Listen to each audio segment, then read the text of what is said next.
The Redmi 14C is not the phone you think it is. This phone has big shoes to fill coming from the Redmi 13C. The 13C is hands down one of the best budget phones, and I still recommend it to people over the Redmi 14C. In fact, in the second quarter of 2024, the Redmi 13C was among the top 10 most sold smartphones in the world.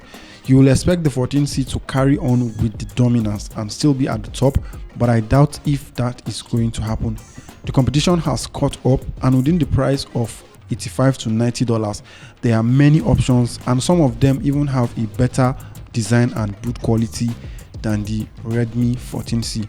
I don't know what is happening, but this water drop notch design on the display has to go. We are tired of this. I'm talking to you also, Samsung, with the Galaxy A06 and A16, A whatever, that has this type of design. When I first picked up this phone a month ago, I didn't want to rush into conclusions. That's why I decided to live with it for a month before sharing my final verdict about the phone. Honestly, the more I use this phone every day, the more I fail to understand why Xiaomi didn't capitalize on the success of the Redmi 13C to make the Redmi 14C a better phone all round. With the design, I have this variant that has a leather finish and it feels premium, I won't lie, and it's also comfortable to hold in the hand. It doesn't slip, and I'll say for a month it has held up quite well. There are other color options, but I think this one is up there with the best color, which is like the sage blue. You see this large circle camera cutout? It houses 2 cameras and a flashlight. We also have a single speaker with a headphone port at the top. The fingerprint scanner is side mounted, and the key also doubles for unlocking the phone. In my opinion, the Redmi 13C looks better than the Redmi 14C. It is a large phone, and even though my palms are quite big, I still struggle to hold it comfortably. This isn't heavy though, just the size that affects the overall comfort while holding the phone. It has curved edges, and the frame is matte plastic and it hides stains. Overall, the build quality is great, but in terms of design, it needs to look better than this. The bezels around the display are quite thick and noticeable. I feel it shouldn't be that big. We shouldn't have this size of bezels on a display in 2024.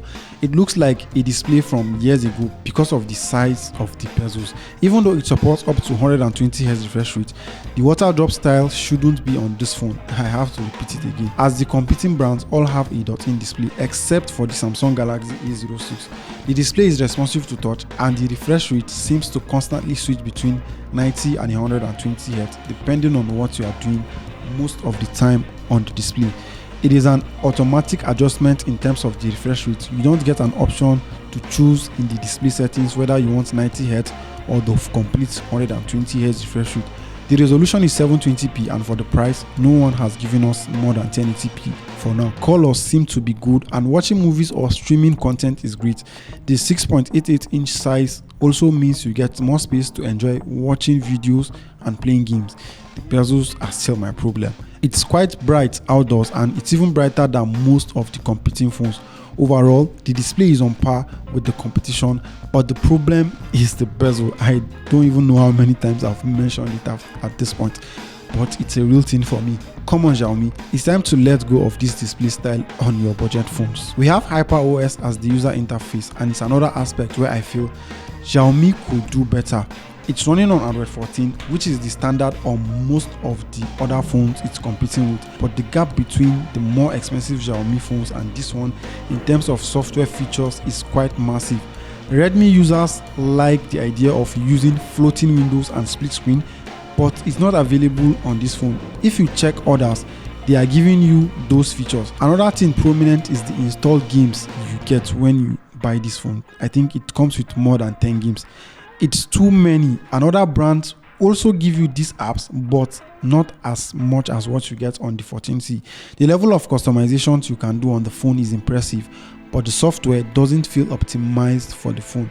The skin feels heavy because of the occasional delays while opening up apps on the phone.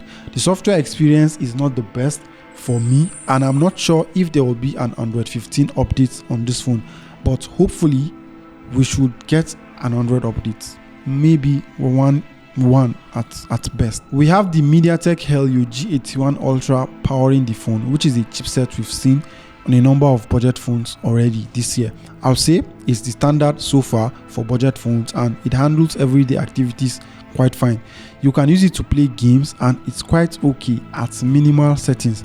But you need to know that the Redmi 14C is not a gaming phone, and when you play titles like Call of Duty, PUBG, there is definitely going to be some slow performance and lags. My variant has 4 gigs RAM and 128 gig storage space, but there is a model with 6 or 8 gigs RAM and 128 gig or 256 gig storage space. Performance is quite okay and on par with most of the competing devices. We have a 50 megapixel primary camera alongside a 2 megapixel depth sensor, and up front the selfie camera is 13 megapixel. For the price, I will say the phone handles pictures impressively. You can see the colors, details and sharpness when you snap in well-lit environment. The selfie is also quite okay as well in good lighting situations. You can only shoot 1080p videos at 30 frames per second with the front and back cameras.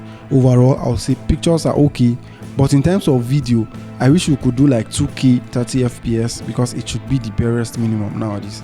Let me know what you think about the camera in the comment section.